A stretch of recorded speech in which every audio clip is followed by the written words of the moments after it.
Alright guys, so let's open this plastic.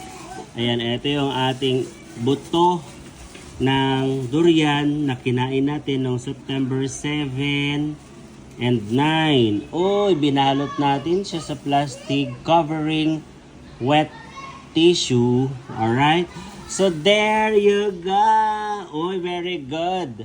Nag-sprout na siya.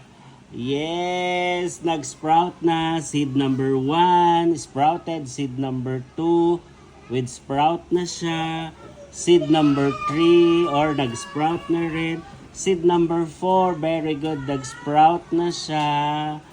Alright, about this, seed number 5, meron na rin siyang sprout. And then ito, wala pa siya. How about this one? Oy, seed number 6, there is a sprout na rin siya. Seed number 7, ay meron na rin siya. There, oh, bumuka na siya, oh. Yan, oh, bumuka na siyang konti.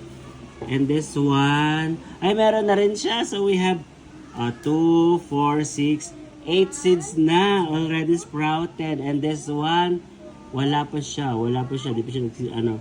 And the marang, and pomelo, wala pa. Wala pa siyang ano. Wala pang tubo-tubo. Alright.